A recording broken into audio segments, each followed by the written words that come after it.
Hey y'all, before we get started, I wanted to remind everyone that Challenger Fest 2022 is right around the corner. It's the weekend of May 21st, so put that on your calendars.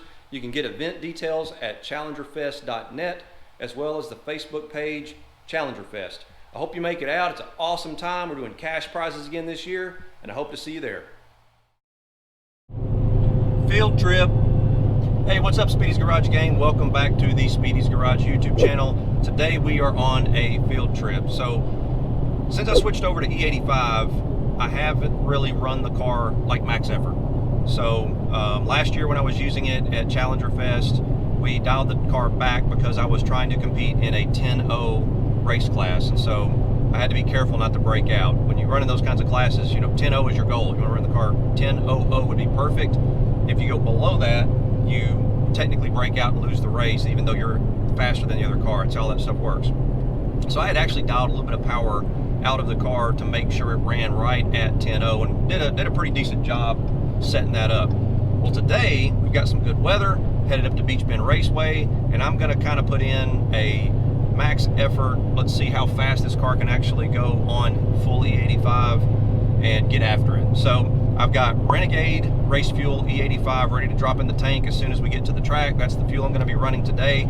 I've tested, if you missed that, I'll link back to the top, against pump E85 to make sure the car, the E85 tune, is identical. They treat it exactly the same. It's just going to give me a little bit more certainty that I've got good, pure E85 in the tank. So let's get up there and get after it. So today's a Saturday. It's a standard test and tune day at Beech Bend, and that's good and bad. It's good because it's like 20 bucks, and it's about the most fun you can have for $20 really.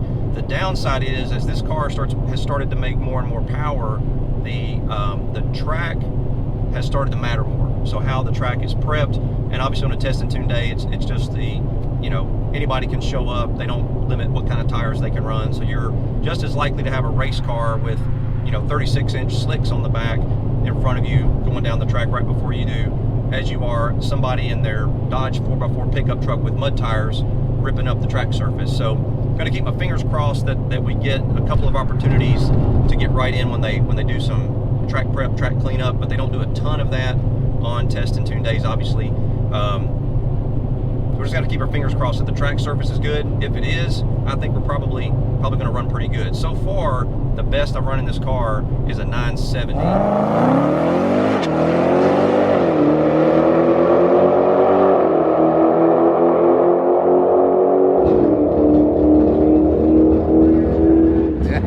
At about 141 miles an hour, and that was on the Renegade 109 octane or RM109 unleaded fuel. Regular gasoline, just unleaded race gas. The E85 can go a little farther. You can get a little more power out of the E85 because of all the extra fluid volume. I've talked about that in some other videos. So we're going to see. Again, fingers crossed for good track prep. Here we go. All right, here we go. First pass.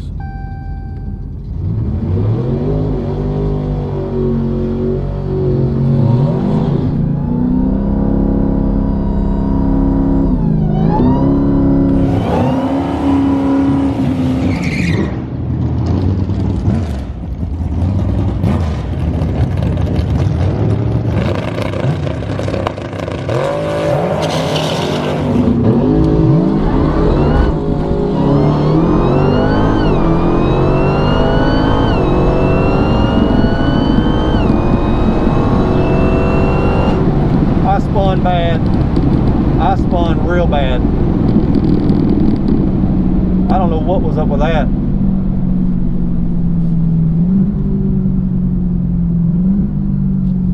I went ahead and ran it for the data, but man, that was a horrible launch.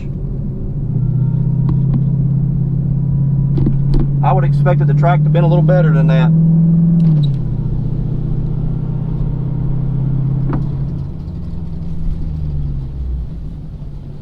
Thank you.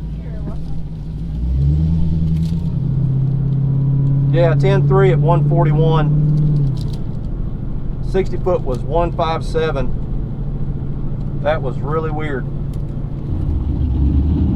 All right, second run. I made a slight tune tweak. The track a little cold. I hope I do better.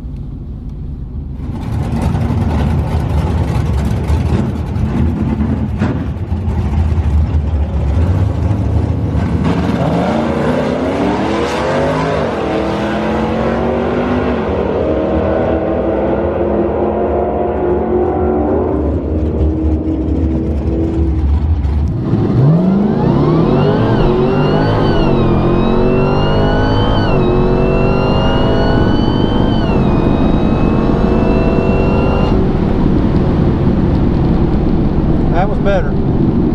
That was better. Thank you. That's more like it. 60 foot still isn't where it needs to be. I don't know what's going on, but at least I ran a 9. So that was a 988 at 142. But the 60 foot was a 166. At least I didn't have to get out of the throttle. A 168 60 foot was that ain't good at all. But 142 mile an hour ain't bad. At least we got in the 9s again, so we're going the right direction. All right, here we go. Third pass. This might be my final one for today. I put just a little power back in it. We're gonna see what happens. Quick 16.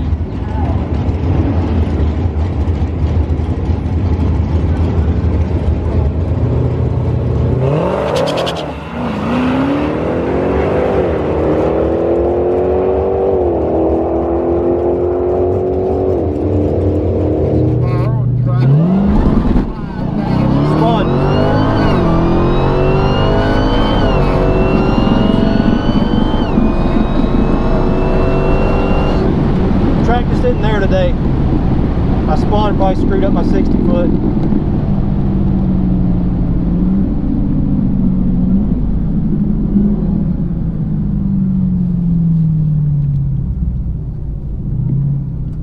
Man, that stinks because the weather, other than the crazy headwind, the weather has been pretty good. DA's been around 300 to 500, which is very low for what I'm used to racing in. Yeah, I spun. That stinks. Thank you.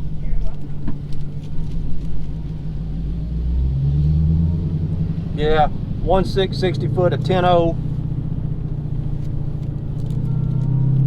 A 10.0 at 142. Track just ain't gonna be there for me today. I have to pull so much power out to get off the line, it kills my 60 foot. I really need like a low 1.5, a high 1.4 60 foot to really get the most out of this car now. It's not going to be there. Oh well, you win some, you lose some. Well, I'm back to the shop and I've got to figure out this traction deal. I'm not sure exactly what is going on, if it's just the track or the tires or what. I keep all of my time slips. OCD, it's a blessing and a curse. So I've put about 48 passes. I just went and counted the time slips on these ET Street R's. I've had them since early 2019. So what's that? 3 years. And here's what the tread looks like. They are on the wear bar, but I don't know that that really counts on a drag radial. Leave me a comment. Let me know what you think about these. I've been told they will actually hold traction all the way down to you can see cord. And these look like they've got quite a bit of life left in them, at least I hope they do. 48 passes isn't that many, and I don't do crazy long burnouts as you've seen, just enough to get them what I think heated up. So let me know what you think about these. Got to figure out that traction issue. So not really a wildly successful day at the track. I mean, still fun to get out there and play around, and I love testing stuff and data logging and seeing how I can improve the car. But it was a little frustrating knowing I have all that power and can't get it off the line. I know for sure it's making more horsepower because I ran the highest mile an hour I've ever ran, 142.3, and we had about a 30 mile an hour headwind. It was a really interesting day. It's been windy at Beech Bend before, but not windy like that. I mean, it would blow you, the gust would kind of blow you back sometimes. So, and a constant wind. So to run a 9.8 at 142.3 miles an hour in that wind, not bad. The crazier thing is I ran that 9.8 on a 1.68 60 foot. Terrible. That car should be getting 145 to 148 60 foots. That's usually what it'll do. And every tenth on the 60 foot is about 0.18, give or take, on the ET. So if I'd had a normal 60 foot, that would be what, a 0.36 off of the 9.8. So you're down in the 9.5 range, which is I think what that car should do on full E85. I just couldn't get it to hook up. I've got to look at a few things to see what I can do. So first pass was a 10.3 like I showed you, and it spun pretty bad. You kind of probably saw in the video the car actually fishtailed off the line. The reason I even stayed in it was because I needed the data to make sure I had the tune set up right for the E85. Second pass, I actually went in and took out I'm going to estimate about 90 horsepower on the launch. So from 0 up to about 2,800 RPMs, I took out 10 degrees of timing. It may be more than 90 horsepower, I don't know for sure, but I took out 10 degrees, and it launched and hooked up. But as you can see, that the 60 foot kind of suffers. I need that power to get, you know, that punch off the line. So I added 5 degrees back in. So I was only taking 5 degrees out. And on the last pass, ran a 10.05. Again, all of these were like 142 miles an hour. But the 60 foot again was only a 1.63. So that car should be low 1.5s on a bad day and mid 1.4s on average. On a great day, it should be low 1.4s. So I've got to really look at that and see how I'm going to make that happen. You know, I've got the AAD drag pack suspension, which helped. I need to check to see if maybe those Mickey Thompson ET Street R's are worn out. Leave me a comment. I showed you what those look like. Tell me what you think on those. And I may have to go to like a 315 tire with this E85 if I'm going to actually be able to use all the horsepower that it makes. And now I've actually got a Kestrel. It'll read the DA, and I checked it around each, like right after each pass. I'd pull back to the pits and then check the DA, and it was between 200 and 500, positive 200 and 500, which is actually really, really good in my part of the country or my part of the world. I wish I could get some of that Texas DA that I hear about, where people are able to get minus 1400 or something like that. I don't even know what that would be like for this car on a good prep track. So it's unfortunate because this time of year is about the best we're going to get. We're likely to get rain, or it'll be too cold. Actually, one weekend Beech Bend couldn't even open because it was like 30 degrees and it snowed that morning. I think I talked about that last time. So now it's just wait and see if we get another test and tune day, or they do these private track rental type test and tunes where they limit it to 50 cars and you can only run a race type tire like a drag radial or a slick. I did one of those before, and that's when I ran my 970 on the regular RM109 race gas. I hope they do one of those and we have reasonable DA. Anything below 1,000 is good for me. So if we can get something in April where maybe they do one of those on a Friday, I'm going to run over there and try one more time just to maximize it on E85, just so I know what it will run, maximum effort on a good track. The rest of the time it's just going to run in the 10.0, probably the 10.0 class. They've changed, the NHRA has changed the rules for these modern cars now, where you don't have to have a roll cage if you run below 10.0.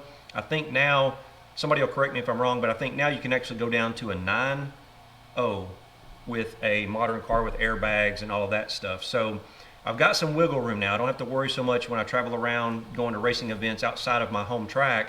I don't have to worry as much about getting kicked off the track if I run below 10.0.